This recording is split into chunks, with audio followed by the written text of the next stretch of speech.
Experts Weekend continues on WDBO. This hour was paid for by the host and does not reflect the opinion of WDBO. He's here answering all your questions for all your concerns and comments and what's going on, what's going right with your car. Now is your time to call in, maybe brag about this great purchase you made or something that Larry gave you some advice on, and all of a sudden it works, which seems to happen because Larry is the magic mechanic. The phones are wide open for you right now. You want to call and talk to Larry. The number is 844-580-9326, 844-580-WDBO, or you can download our free WDBO app and send in an open mic, and we'll play those in about an hour and a half, right around 4:30 every Saturday. Larry, how you doing this day? We're doing great. As usual, I've been working around the house and working on vehicles and got my truck washed, and so it's been an eventful morning, let's put it that way. And of course right now it's 3 o'clock. Hey, hi folks, I'm Larry Perry and you're tuned in to the Magic Mechanic Radio Show. So you new listeners know we call it kind of an interactive automotive and mechanical advice program, and we're here to help you with your car problems and just about anything mechanical. And it's been our pleasure to do so for almost 32 years. Got about a month and a half, it looks like, to go.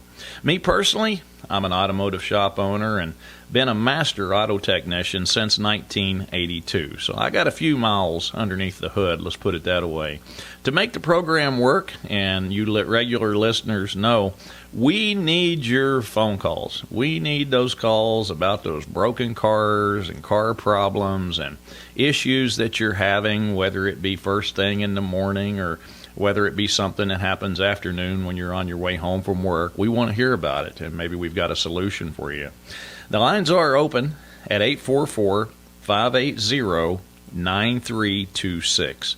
And I always like to take a minute and just tell folks, listen, if you can remember the 844 part and the station that you're listening to, which is 580 WDBO, the oldest radio station in Florida, that's 580 WDBO.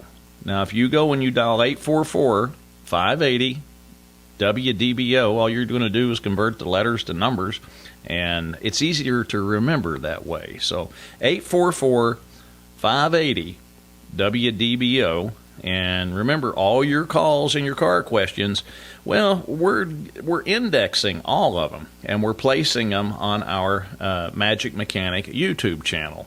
So other folks searching for answers like yours will be able to get the same needed information, not just today, but hopefully years into the future.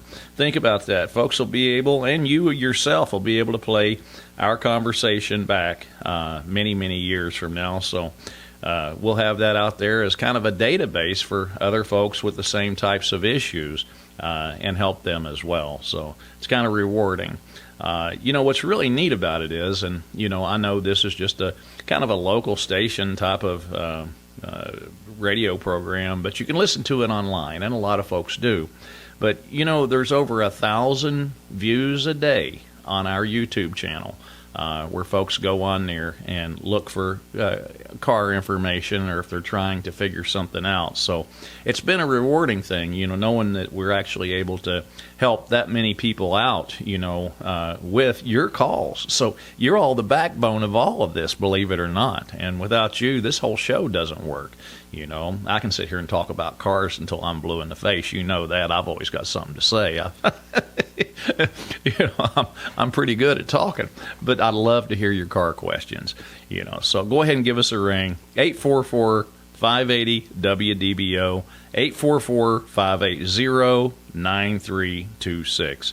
And folks, we can talk about any kind of car problems, whether it be dash warning lights, poor fuel economy, oil consumption. Maybe your air conditioning isn't working right. Maybe it works intermittently.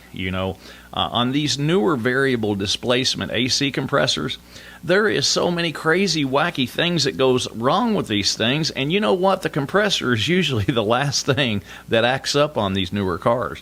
There's other issues, but most folks are going to want to sell you everything they can bolt underneath the hood.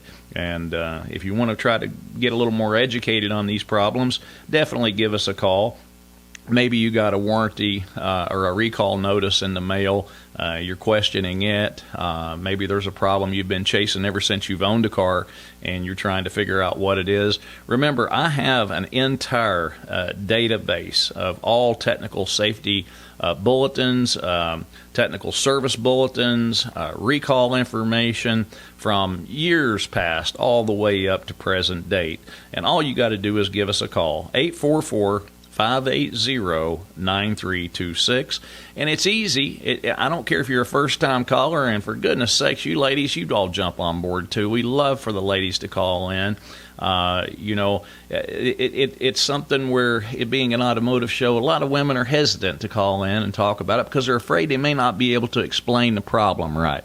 Trust me, I've done this for a long time, and I'm pretty good at interpreting what you're trying to describe, because you won't be the first. Trust me on that. 844-580-WDBO. All you're going to do is give Josh, our producer, the year, make, and model, and a description of what your problem is. It can be an oil question, a synthetic oil question, a tire question, an alignment question. Any of those things are fair game, and we'd love to talk to you about it.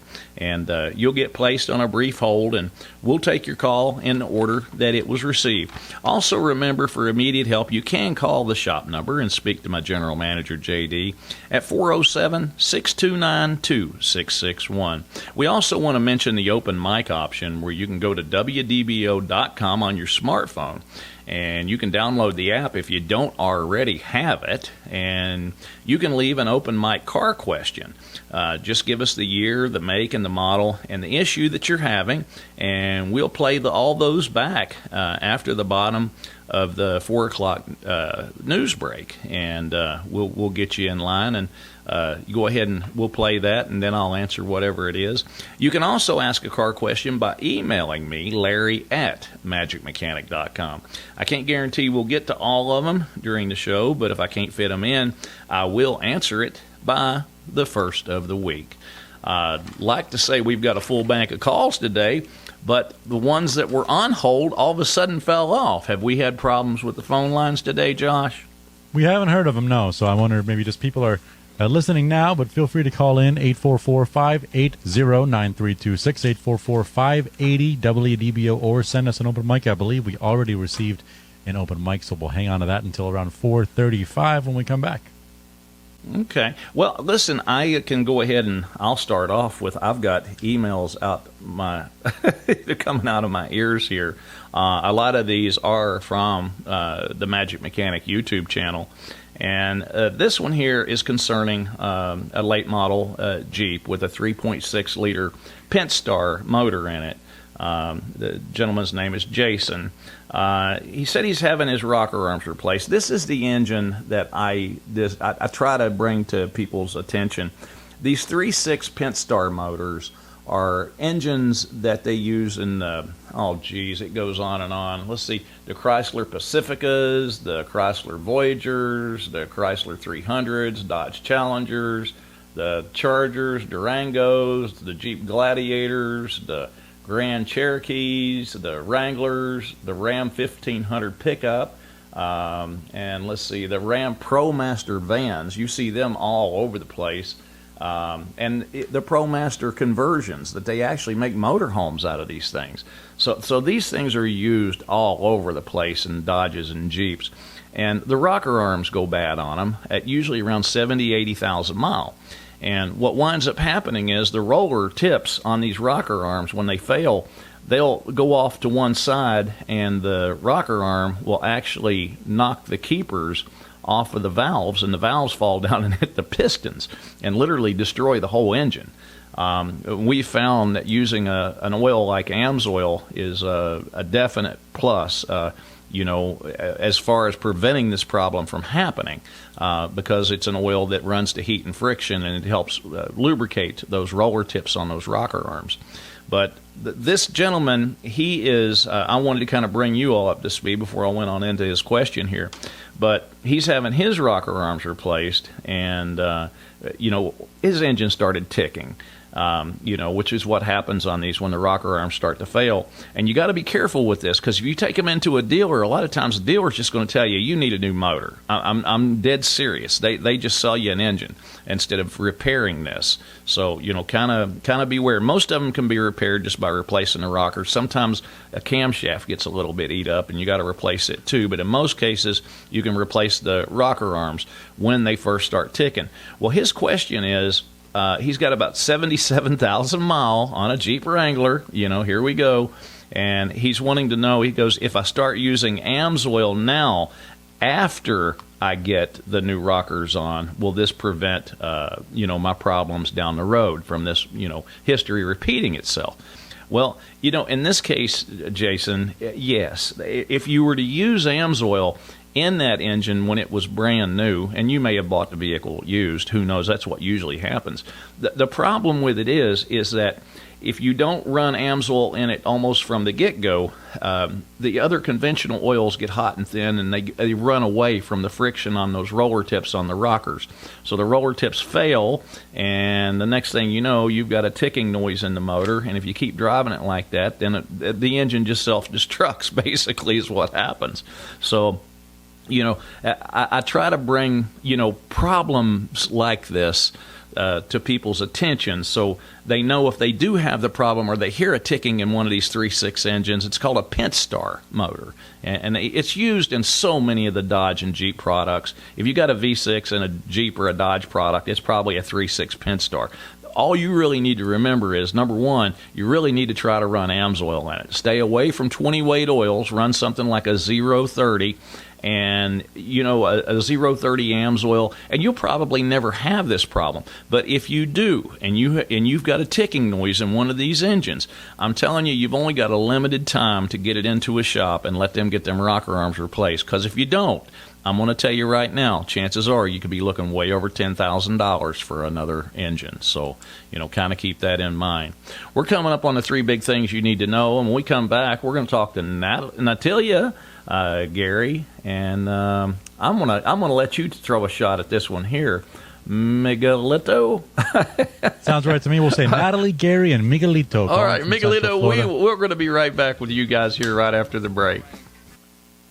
Driven it out of the driveway since it happened last week because I was afraid to take it, thinking something might happen to it. So I'm not really sure. Okay. So when you started up, the engine's shaking really bad. And after what you're saying is you haven't actually let it sit and run long enough to see if it clears up by itself, correct? Well, I did let it run for like 5 minutes. Okay. Yeah. And it was still shaking like Elvis, as I told your caller, your trainer. Okay. Shaking like Elvis. All right, Natalie. Listen, I'm gonna tell you. There's a few things that could cause this. Now, you drove it, let's say the day before, and you never had any issues, correct? Right. And then you go to start it up a day later or the next morning, and all of a sudden it's shaking like Elvis. Yeah. There's a couple things that come to mind. On that one being a 2002, I believe that's got the 3.4 engine in it, and still uses a distributor and spark plug wires as opposed to individual coils. I'm sitting here trying to think where the spark plugs go down in through the valve cover. There could be oil that has actually gotten into the spark plug cavities, and maybe got the plug wire soaked with oil, and you may be developing a misfire. The way to determine that 100% is to actually go and pull the plug wires off the spark plugs and look at them and see if there's any oil soaked. If the rubber's actually oil soaked. And if that's the case, then what's happened is oil has been allowed to leak out of the valve covers down into the spark plug cavities. And when that happens, oil will build up around the spark plug, and it'll cause a misfire like this. Just there's no rhyme or reason. It just does it right out of the blue, and you start developing the engine shaking really bad, that sort of thing. Now, there's another thing that can happen too, and this is something that we see quite often. As a vehicle ages and these fuel injectors for your engine that disperse the fuel to make the engine run, as they get older, a lot of times they start getting a little bit of wear to them. And what you want is when you shut your vehicle off, you want those fuel injectors to actually stop working and seal up so they don't leak any residual fuel into the engine itself. One of the things that's quite common, and this just isn't like for your vehicle, but for any vehicle, if you shut a vehicle off and it's been running fine, you go to start it up the next day and it's running really, really rough, a lot of times it could be because of a fuel injector that's not sealing. And what's happened is all the fuel and the pressure that is residual in your fuel system has leaked out of an injector into a cylinder. And what happens is when you go to start it up, it fuel fouls the spark plug or spark plugs. And then when you start it up, it'll run extremely, extremely rough, especially until it's ran for a while and tried to dry some of that fuel up that's excessive in the cylinder. To check that, what needs to be done is what's called a residual fuel pressure test to see if you're losing fuel pressure through an injector when the vehicle sets for a few hours. But pulling the plug wires and looking for oil saturation is the first step. Second step is probably going to be to do a residual fuel pressure test, like the night before, and see how much pressure there is and to see if it all leaked off by the time that you restart it that next following morning. Let us know if we can help you. Otherwise, make sure you pass this information along to whoever's trying to diagnose your problem. Thanks for the call, Natalie. Thank you so much, Natalie. That opens up a line for you to hop on the phone, the air, the radio waves with Larry Perry. 844-580-9326 is the number to call. 844-580-WDBO. Let's head on over to Orange City, where Miguelito's got a question about his Hyundai. Go ahead, Miguelito. Hello. Hey. Yes, I had a question about my wife's 2014 Hyundai Santa Fe. All right.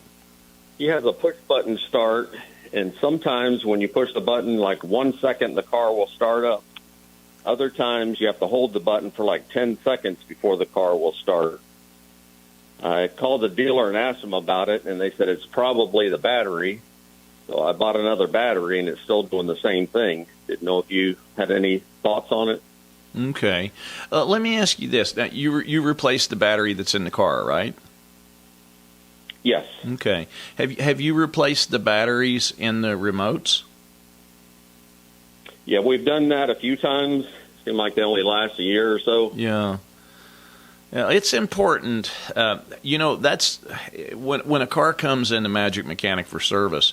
Depending on which service it is, maybe it be a 75,000-mile service or whatever. They actually have replaced remote battery as part of that service nowadays. So it's important that you do keep those replaced on a periodic basis. If not, you'll wind up with an issue. Miguel, listen. This is how this system works. See, your key fob is basically a transmitter, and it goes into a control module. Actually reads the radio frequency that's actually being emitted from that key fob. And then when you push the button, it goes through what's called a smart junction box. And that's what will actually control the relay to activate the starter. Okay. Really, you've done, if you've replaced the battery and you have got new batteries in the fob, the only thing that I could suggest even, and there's no codes for this system, would be to actually hook a scan tool to it, and actually see what's happening when you push the button itself. Now, this smart junction box, there's a relay in it, and it's a micro relay. It's not something that you could just go to a parts store and buy. It requires replacing the whole entire junction box. It's basically a fuse and relay center when they start going bad. that is probably what's going on with it. The control module on these, it reads the radio frequency, and it goes through this oscillation period to where every time you start your vehicle, there's like probably 100,000 different frequencies that'll allow allow that vehicle to crank over and start. And if it is starting only just a delay, to me, that's telling me that there's probably something, through the system, and the only thing after the control module would be the smart junction box, is what Hyundai refers to it as. And I would think that it's probably just a lazy micro relay that's actually inside of it that's causing the issue. Because if it was anything else, see, it wouldn't start. You would never be able to start it unless it was receiving the correct signal. And that's telling me that it's reading the fob, and then when you go to push the button, the only way to know 100% for sure would be for me to actually take, and it sounds primitive, but this is what I would do. I would take a 12-volt test light down to the solenoid on the starter itself, and then have somebody actually push the button. To start the car. If I get a light immediately at that solenoid, then I know I'm completing every circuit that I need to without any hesitation or any delay. And that would tell me that I'm good all the way down to the starter, and it's probably something just in the starter itself or either the solenoid. But if I don't get a light, a 12-volt test light to light up immediately whenever that start button is pushed, then I know it's something upwards all the way to the push button itself would have to be tested. So, testing to see if we got voltage immediately at the solenoid whenever she pushes the start button, that's going to tell us if everything in that circuit is good all the way to the starter. If we have a delay, a 10-second delay, and then all of a sudden we get some voltage there to go ahead and engage the starter, then I would know that it was something either in the smart junction box, the control module, or something in the actual switch itself. Sorry I can't perform a miracle or all-out magic to tell you exactly what to do with this one here, but I can darn sure tell you how to diagnose it, Migueletto. I hope that gives you a little bit of insight, and I hope that helps. Thanks for your call. Thank you so much. That opens up a line for you to hop on with Larry Perry himself. 844-580-9326 is the number to call. 844-580-WDBO. Victor in Lake Mary, what's going on with your Toyota? Hi there. Yes, I drive a 2011 Toyota Tundra. It's an automatic, and every time it hits 25 miles per hour, I hear a grumbling noise in the something. I don't know if it's the transmission, but I'm thinking so. I release the accelerator, and the grumbling goes away, and hit the accelerator again, and it transitions smoothly, no other problems. Always at 25 miles per hour.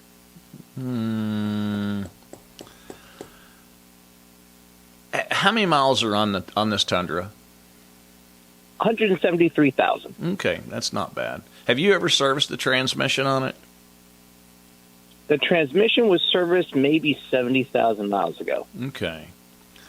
Victor, those transmissions hold up so good. I mean, they really, really do. If they've just had a little bit of love, if it's had one fluid change or a drain and fill in its lifetime, I expect to get 300,000 mile out of a Toyota transmission.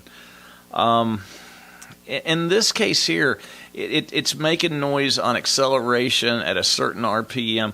A planetary in the transmission itself could very well be worn and making a noise, but I'm trying to think, is this a tell me a little more about this truck. Is it it's a four-door, correct? It is correct, sir. Okay. Is it got the short bed on it, or is it the longer one? It's the shorter one. Okay. Do you know whether you have do you know whether you have a two-piece drive shaft or not, or is it a one-piece? That one I do not know, sir. Okay. Let me tell you what I need for you to check. And this is common if it's a two-piece drive shaft. If it was a longer bed, it definitely has a two-piece drive shaft. With yours, it could come either way. what they do is they'll have the drive shaft coming off the back of the transmission or transfer case or whatever.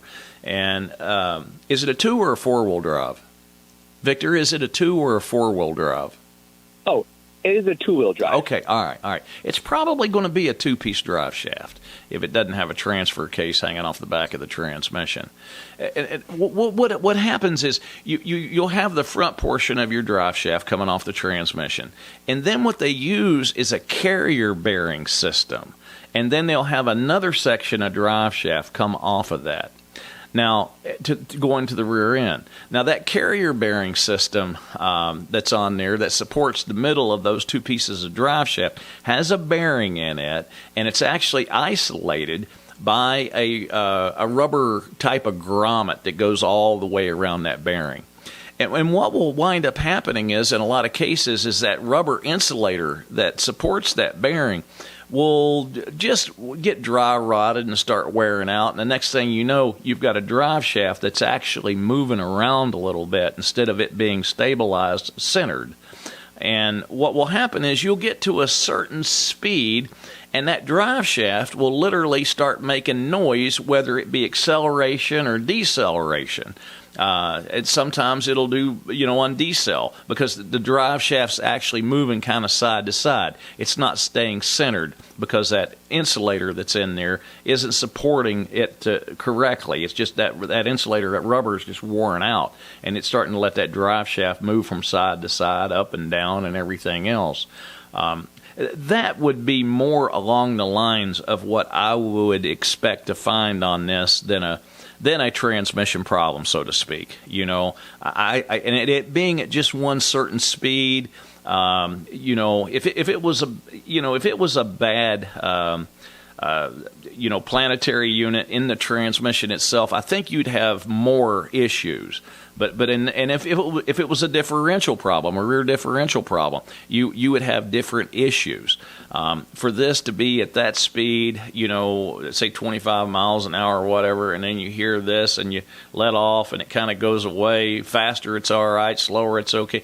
I would definitely check that carrier where the drive shaft is. I have a strong feeling that it's probably a 2-piece drive shaft, and you probably have that carrier bearing. It's probably just wore out.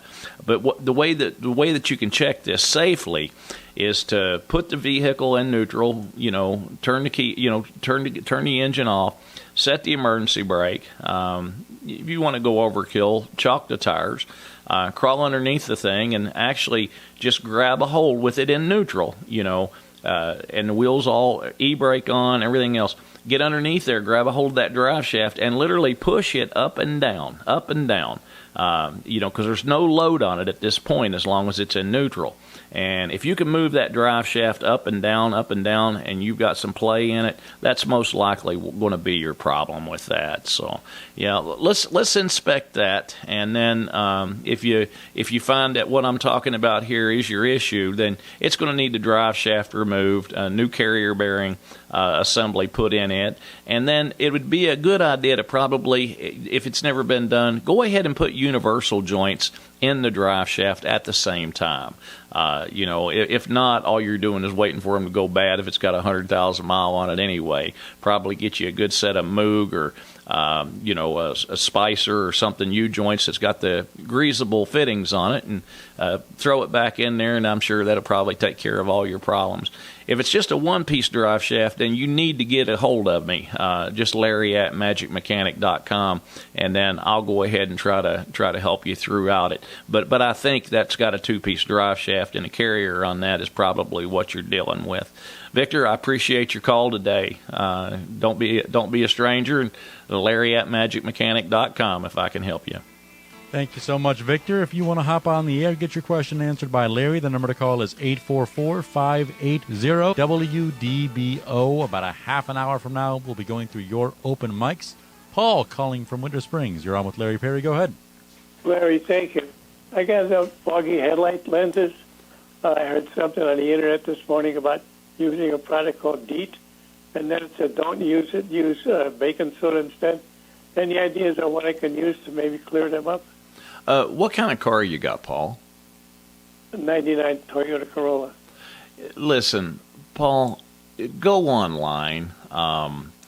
You can go to Amazon, or either you can go to eBay, either one, and just put in 99 Toyota Corolla and headlights.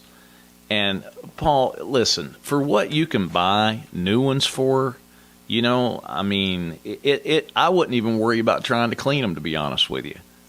You could probably buy a set of brand new ones for that car for probably $150, and have brand new headlights in the front of it. A lot of people don't know these things. This plastic deteriorates so bad here in Florida that the only hope that you have is to go in there with some wet or dry sandpaper, like 1,000 or 1,500 grit, and wet sand the devil out of them to get as much of the oxidation off of them as you can.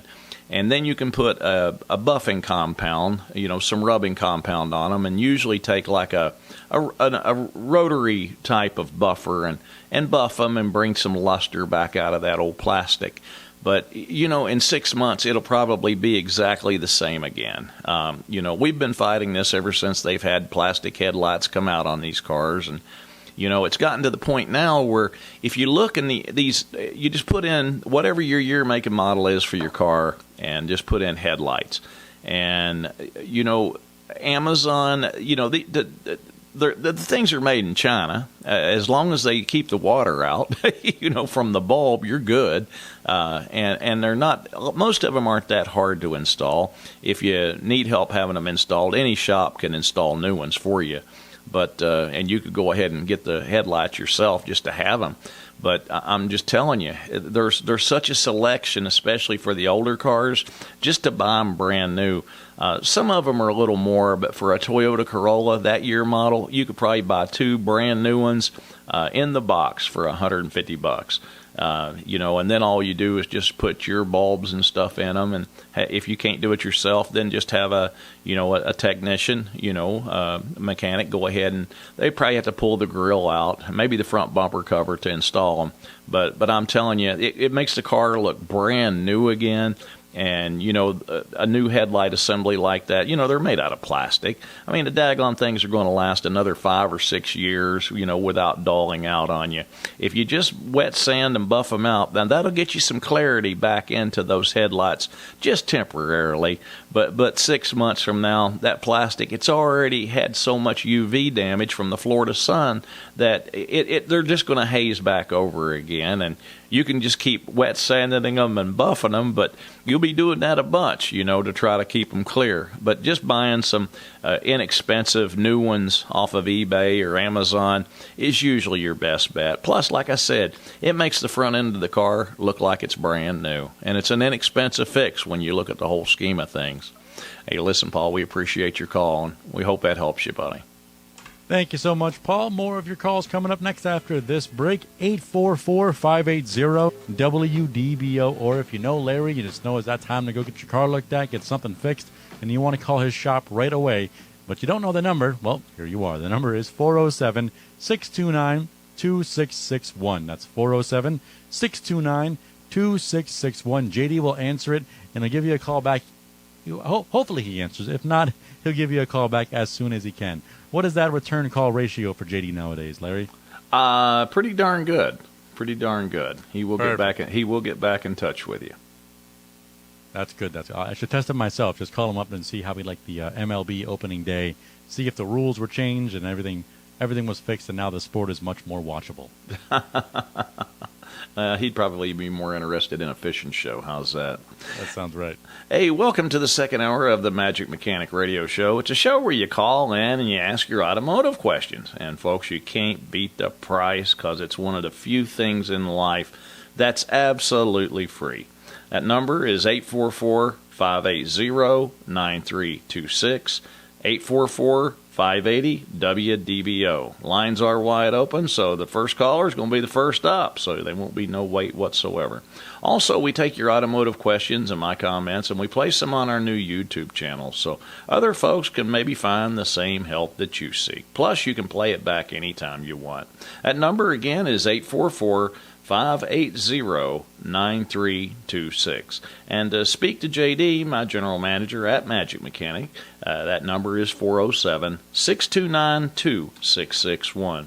Folks, our sponsors are very important to the show. We all pitch in to bring you the program every week, so if you enjoy it, please patronize our sponsors and tell them you heard about them here on the Magic Mechanic Radio Show. Orlando Auto Upholstery, interior, convertible tops, carpets, seats, whether it be in a car, truck, van, SUV, boat, motorcycle, anything with any type of upholstery. Orlando Auto Upholstery is the folks to get a hold of. Whether you're in a restoration project, maybe you need the door panels redone, carpet, seats redone, and any type of design or pattern or material that you could be interested in. It can be mild to wild, as they say. Headliners, anything along those lines. Maybe you got a vehicle that your everyday driver, have SUVs and pickup trucks will get the wear on the driver's seat. They don't have to replace your whole seat. They can actually just remove that one panel out of that material and replace it, and usually get a dead match on it. So there's no reason to be going around sitting on bare springs and that sort of thing. If you'd like to get a hold of them, OrlandoAutoUpholstery.com. You can also call them 407-898-2351. Next up, we got Amsoil synthetic lubricants for your car, truck, van, SUV, boat, motorcycle, anything with an engine or a transmission or a differential or hydraulic. It doesn't matter. Amsoil does make it a lubricant for it. Amsoil is really a unique product. Not only does it run to heat and friction and stay with it, going to keep something lubricated no matter what. I've seen it. We get cars coming in, and this is no kidding. We had a vehicle come in that an oil pump had failed on it. Just exploded. The oil pump did. And the vehicle, of course, showed it didn't have any oil pressure, but the engine sounded like a church mouse with no oil being pumped through the engine whatsoever. As a matter of fact, I think it's still at the shop. Motor sounded like a brand new engine, not a drop of oil being pumped through it, but it had Amsoil in it. I told JD, I said, I wonder how many other engines could do this. No engine damage that we can hear, but there's no oil being pumped through the engine whatsoever at all. And the motor's quiet as a church mouse, and with a bad oil pump on it. I'm like, wow, that is incredible. But folks, listen, when you switch a car over to Amsoil, everybody's like, well, what is this stuff going to void my warranty? No, it's not. As a matter of fact, Amsoil is going to give you a warranty on your engine. They warranty your engine against lubrication failure as long as you use their product. So that's kind of putting their money where their mouth is, and it's been an incredible product for our customers. We have gotten so many service miles out of vehicles, that just so far surpasses what anybody could possibly expect the car to go. 500,000-mile Amsoil engines at Magic Mechanic is as common as it can be. Vehicles, they go through the person that originally buys it, and then it usually goes to a kid, and then a lot of times these same cars will go to grandkids, and they just keep on going. It's amazing how many miles you can get out of a vehicle when it's serviced with Amsoil. If you want to find out more about Amsoil, all you got to do is go to amsoil.com, and there's a lot of literature there and a lot of testing procedures and a lot of history that you can get caught up on and make up your own mind. Next up is Jasper Engines and Transmissions. If you're going to repower your car, maybe you lost a motor or transmission, maybe it's a fleet vehicle, a service vehicle, and you don't want to go out and buy new, and you're just interested in pretty much repowering what you already got. Folks, there's so many ways to go about an engine replacement like this or a transmission, but if you're going to do it, having a Jasper that's going to give you a 100,000-mile nationwide warranty, it's a bulletproof warranty, parts and labor to 100,000 mile. You really can't beat that, and if you're going to make a major investment into a vehicle, you really want to take that into consideration. Who's got the best bulletproof warranty? And that would be Jasper. You got something like that coming up, you'd like a quote on it, all you need to do is give us a holler or email me, Larry@magicmechanic.com. When we get these vehicles in that need an engine or transmission, especially engine, we price them out with what we call an install kit that has all the belts, the hoses, the mounts, the water pump, everything that could, that you would consider replacing whenever you do an engine replacement. So that way there's not a bunch of callbacks, while we're in here, you need to, what I'm saying. That way it's all covered, it's all being replaced at the same time while you're doing the engine job. So that way a customer gets one price out the door.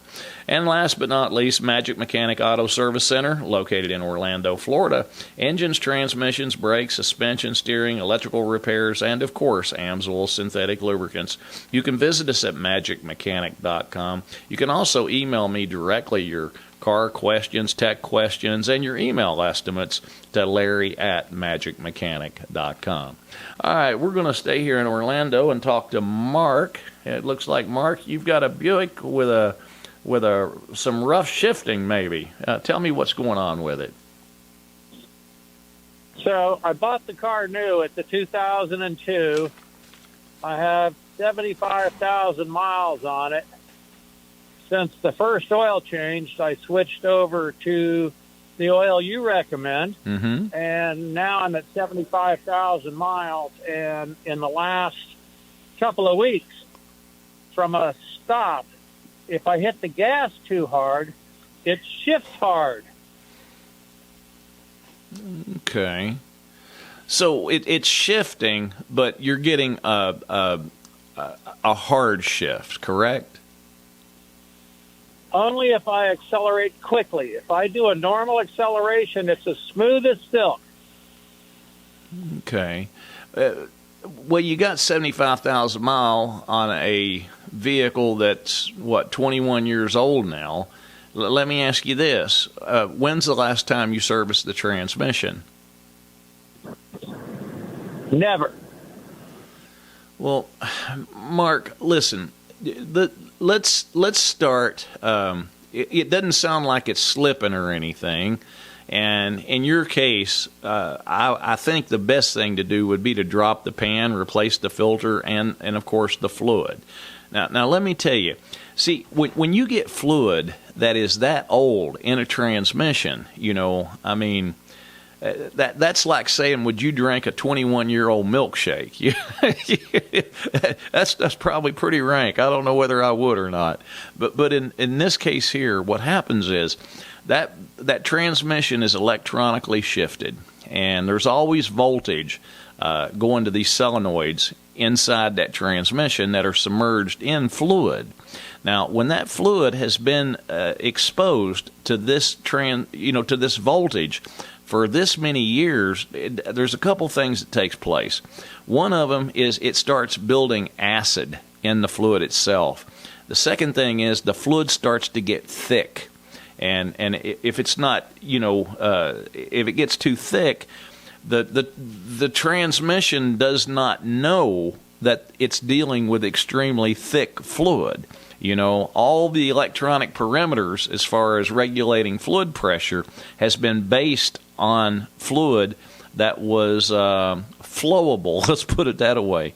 What we're dealing with now with 21-year-old fluid, that fluid has gotten so thick that the electronic pressure sensor in the transmission cannot adapt for it quick enough. So just by simply going and dropping the pan, replacing the filter, and installing some new fresh fluid in it, it's going to thin the viscosity of that fluid way down, even the little bit that is still left in the system. And that'll probably take care of your problem. I would also recommend using the same transmission, the same manufacturer for the transmission fluid that you've had such good success out of the oil that you've been using in the engine. I would probably use the Amsoil in the transmission itself. Go ahead and service it up with that. Take it and drive it around a little bit. And Mark, I have a real good feeling that that's probably going to take care of your issue. With no more miles on it, because you have literally no miles on that car whatsoever. Considering the age of it.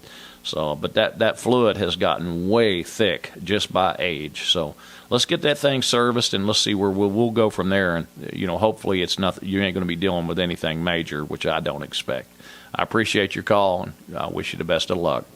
Thank you so much, Mark. If you want to hop on with Larry Perry, the Magic Mechanic, call 844-580-9326. Put you on the air with Larry Perry, the Magic Mechanic himself, 844-580-WDBO. You want to know Larry's opinion about a car? You want to know Larry's opinion about what's going on with your car? That's what we're here for, answering your questions for the low, low price of free. Let's stay in Orlando, where Robert's calling in for a question on a hot topic nowadays. Go ahead, Robert.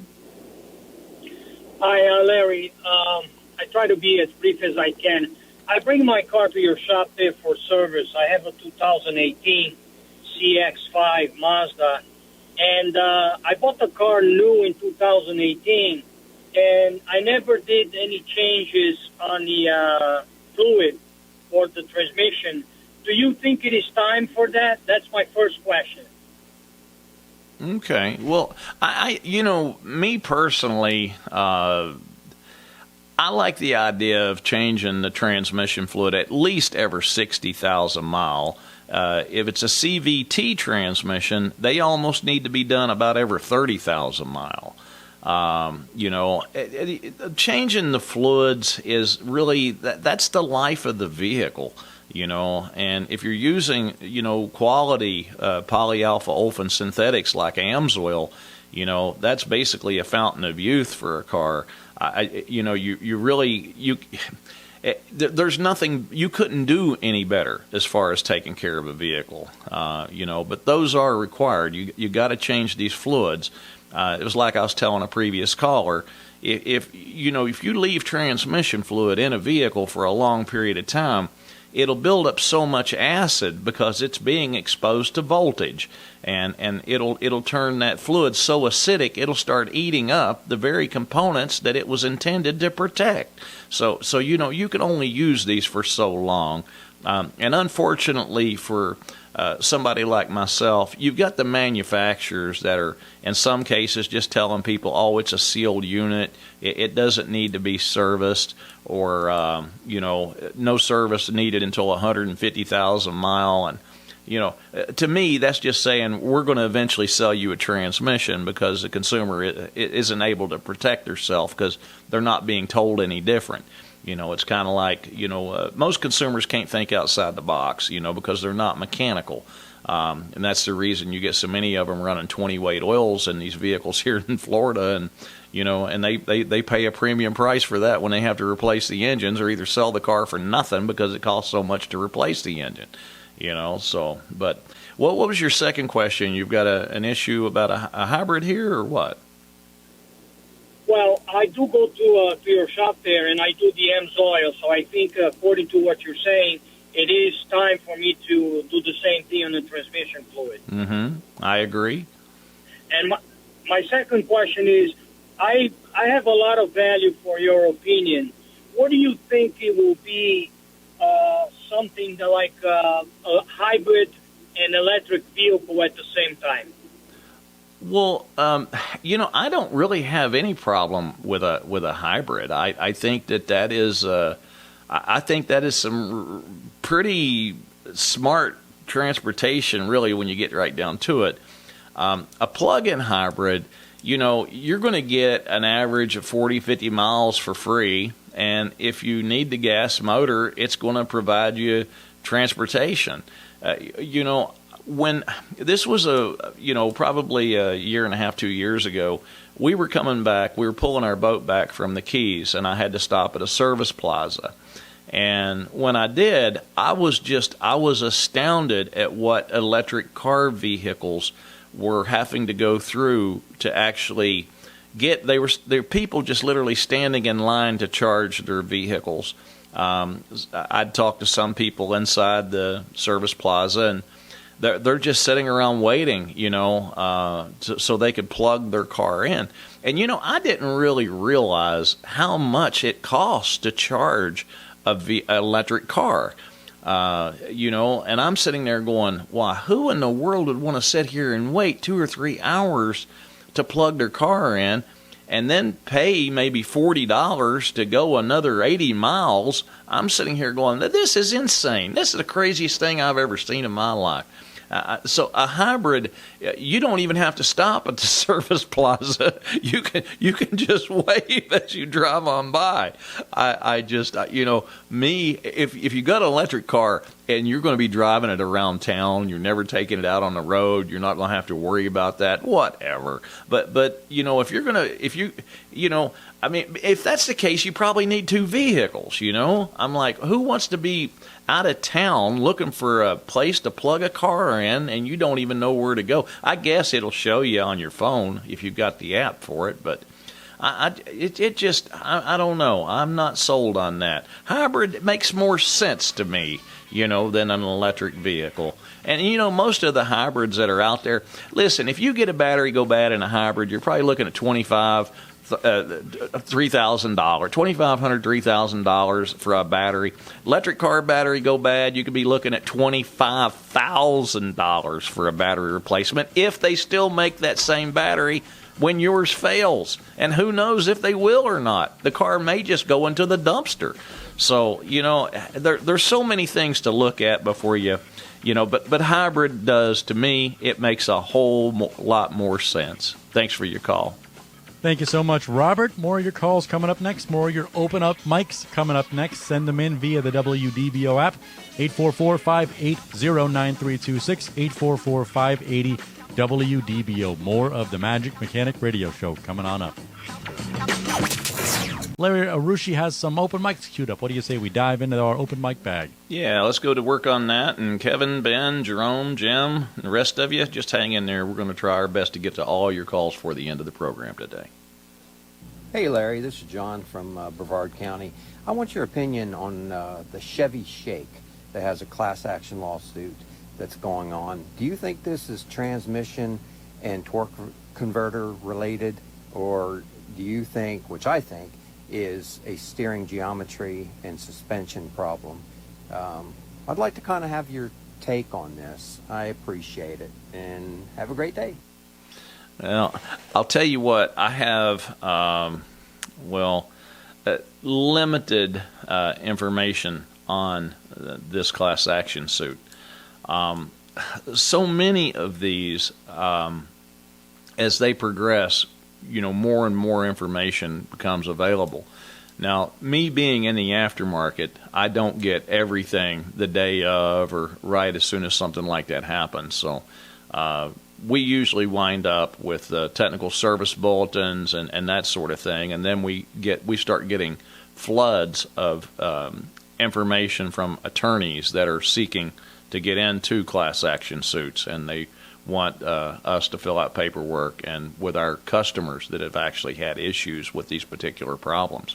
On this particular case, I'm going to have more information before I could actually comment on this particular issue. And that's why we love you. That's why we trust you. That's why you give the answers that the community loves, Larry. Open mic number 2 coming right on up. Bill from Orlando says you need to change CVT fluid more often than 30,000 miles. That's just from my experience from rebuilding a lot of them. Hey, you won't get any argument out of me. Bill, I'll put it to you like this. It's like pulling teeth to get them to change the CVT fluid 30 to 36,000 mile, which is what most manufacturers recommend.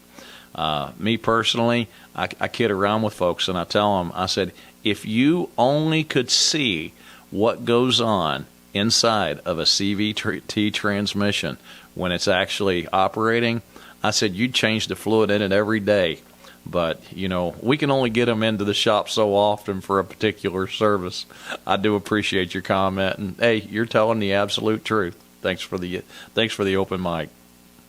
Hi, Larry. This is Mark in Orlando. We live here in Orlando, but recently my wife has spent all of her time in Atlanta taking care of our newborn. We cannot find AMSOIL up there. Can't find a shop to change her car out. And I was wondering, is this just a Florida thing? Because they're not able to do it up there in Atlanta. Well, let me tell you what. It's funny that you bring that up, because if I have my way and the way things look, and I cannot go into this too awful much right now, but I know of about 18 shops in the Atlanta area that's probably soon going to be carrying the AMSOIL products. So we have a plan in place to actually fix that problem. So we wish you the best with your child that she's taking care of as well. I don't know the circumstances, but we hope it all works out. But there will be some places around the Atlanta area and the suburbs to get your AMSOIL. You watch. Thanks for your open mic. Thank you so much for those open mics. Again, download the free WDBO app in the Play Store or the Apple App Store and send them in every Saturday at 4:30. We go through them live on the air like a little rapid fire for Larry Perry. Back to the phones we go. Kevin calling in from Apopka. Go ahead, Kevin. Good afternoon, sir. Hey, same here. Where my question is, I follow your recommendations on the Ram 1500 with the Hemi. Okay. But I recently inherited a 2018 Hyundai Elantra with 10,000 miles on it. And the price is right. It's free. Okay. And I want to use it. But what kind of oil should I run? And today I have heard about, 30,000 miles I need to deal with that snowmobile transmission, which I'm not a fan of, but the price is right now. Hey, man, you can't beat the price. Hey, which engine which engine do you have in that Elantra? To be honest with you, I ain't sure. I think it's around a 2. It doesn't have the turbo. Okay, all right. It's then the SE model. It'll be a 2.0 then. Now, the manufacturer is going to recommend like a 20-weight oil for it. Are you an AMSOIL user, Kevin? Yes, sir. Well, Okay. between AMSOIL and Redline. Okay. Oh, shoot, man. You're my kind of guy. Listen, on that one, I would run the 0 W30 AMSOIL in it, or Redline, either one. They're great oils, you know that. But that's what I would run as a 030. See, it's got the lowest cold pour point you can get, and it's going to retain a 30-weight viscosity at normal operating temperature. There's not anything that you could run in that would give you any more engine protection than that. I wouldn't exceed a 30-weight. Just we're already going up, a little bit in viscosity, but going from the 20 to the 30, but there's no problem by doing that because we're going to be using the lowest cold pour point oil that there is, which is 0. And of course, once at normal operating temps, AMSOIL is going to run to all the heat and friction and then keep the engine alive as long as it is absolutely possible. So I appreciate your call, Kevin. Thank you much, Kevin. That opens up a line for you today, 844-580-9326. Ocoee we go to talk to Jerome. Go ahead. You're on the air with Larry Perry. Good afternoon. I have a 2007 Impala SS that I actually inherited from my father. So like the previous caller, the price was right, but this is the SS, so I've kept it around. It's a fun car. The current issue is, no pun intended, I have they recently replaced the battery, but unfortunately the battery saver active warning keeps coming on, which unfortunately for 91-degree temperatures is killing my air conditioning. And the only thing I've been able to diagnose about that is the current sensor, which goes around the red wire, is only around one of the wires. I've heard it on the will of the wind that it's supposed to go around both of the positive leads, but I've not been able to diagnose that. What do you know of that? I don't know. I think you're seeking and searching. Jerome, what's going to have to be done is there's going to have to be an amp probe actually attached to an amp and voltage probe hooked to the battery. And with that thing fully loaded, AC on, headlights on, wipers on, I want to see how many amps this alternator's putting out. And I'm not telling you that there's anything wrong with the alternator. If you've replaced the battery and you still got this issue going on, there's most likely a charging system issue. And I'm not telling you it's a bad alternator. If the alternator was DOA or not doing its job at all, you'd have more lights on the dash. Me personally, I think there may be a high resistance in the power lead coming off the alternator that's going back to charge the battery. This is common on these older vehicles. People don't realize this. What happens is those wires get cooked, and the alternator cannot supply all of that voltage back to the battery because of the wiring itself. What I would tell you to do is go to the back of that alternator, go to that positive post on the back of the alternator, it's output power. Put another wire on that post along with the one that's already on there, and then run that wire all the way back to the positive post of the battery or its first junction or at the post on the starter. It doesn't make any difference. Start it back up and see if you still got the problem. What happens is when that original wire that's already in the harness gets cooked, because these alternators put out a ton of amps, and the wires get hot, and they start building a resistance, and the alternator can't get all the voltage back into the battery. But by adding another wire right on top, you don't have to tear the wiring harness apart or anything like that. Just run another wire off the back of that alternator to where it can feed back into that battery, and you know what? That your problem will go away. If you still have the issue, you may have an alternator problem itself. But that what you're describing there is textbook high resistance in the wiring going back to the battery. And the problem with it is when you get an issue like this and you don't take that into account, next thing you know you're replacing parts all over the place and you can't fix the problem.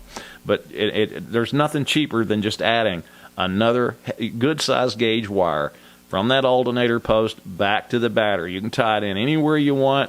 I don't think it uses a separate solenoid, but the post on the back of the solenoid of the starter are all the way to the battery just for test purposes, if that's the case. Got to try that. That light will most likely go off, especially if you've already replaced the battery and you don't have a charging system light on at this point. Give that a try. If you got more issues with it, Larry at magicmechanic.com, and I'll walk you through the next step. Thanks for the call. The number is 407-629-2661. 407-629-2661. We got Larry Perry, the Magic Mechanic, here answering your calls as he does every single Saturday. Let's head on over to Apopka, where Jim's got a question about a 2021 Buick. Go ahead, Jim. Thank you for taking my call, Larry. No problem. My wife had a situation where the battery just absolutely died, and it left her stranded on Hal Branch Road. The transmission, everything in it is electronic. I mean, push-button transmission, all that. She was not able to go and put it in neutral. She couldn't operate her hazard lights or anything. As more and more vehicles are going this route, what do you recommend to somebody that basically has a dead battery and couldn't put it in neutral and push it out of the road? Thank you. Jim, we're in a situation now with these cars, the way that they're equipped and the batteries that they're using. Some of the vehicles that got start-stop systems in them using these really big batteries, and some of them are even using 2 batteries. And the thing is, for years I told folks, listen, after 3 years, all you're doing is waiting for the battery to basically go bad. And I tell folks, listen, on a vehicle, usually it's a good idea to replace it every 3 years and try to use what prorate you still have left on the battery. So a lot of batteries you can do that with. But in your case, when a battery just goes and say it shorts out internally, all I can say is it sucks. There's really not a whole lot you can do about it.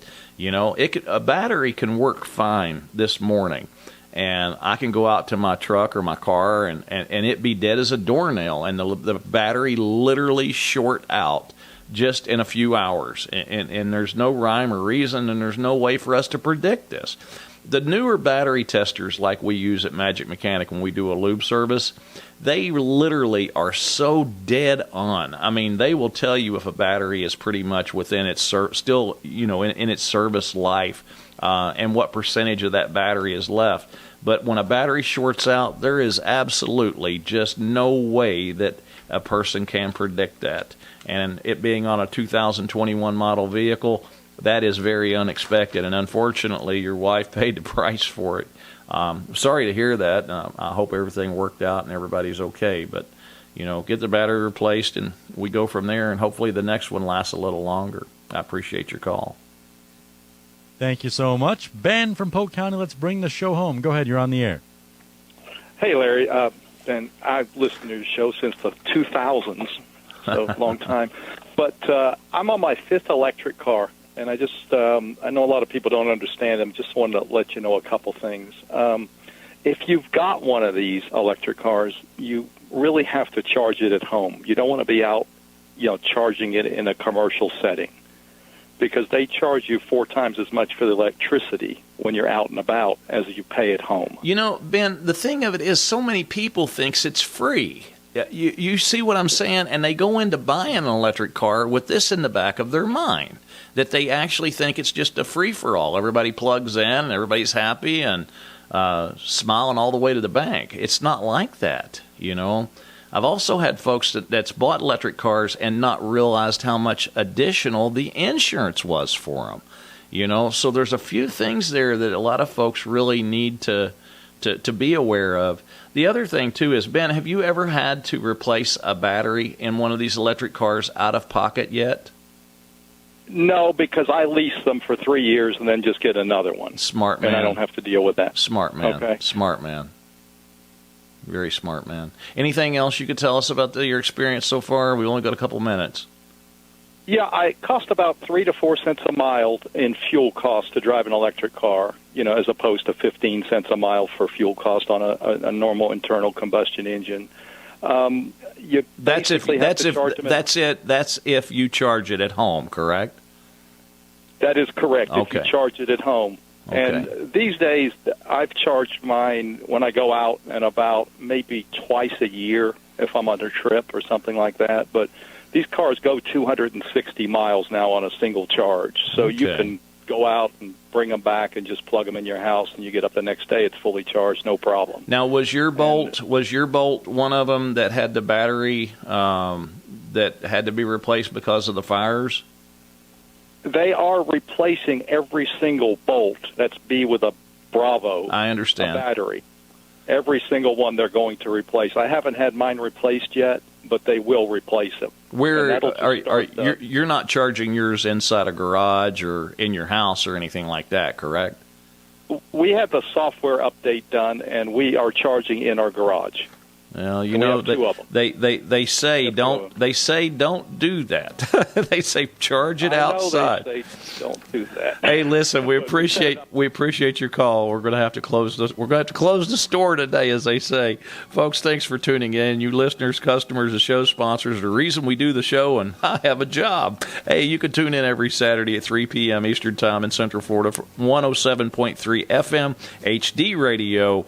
96.52 and AM 580 worldwide at WDBO.com, and click listen live or just tell your smart speaker to play WDBO radio every Saturday at 3 p.m. If you need help with your car or your vehicle, you can always call Magic Mechanic at 407-629-2661. Visit our website, magicmechanic.com, or you can also email your car questions directly to me, Larry, at magicmechanic.com. Don't forget to check out the Magic Mechanic YouTube channel and make sure you hit the subscribe button. Until next week, be safe in and out of your car, and we'll see you back here next Saturday at 3 p.m. This is Thanks, Larry. Thank you. 107.3 FM and AM.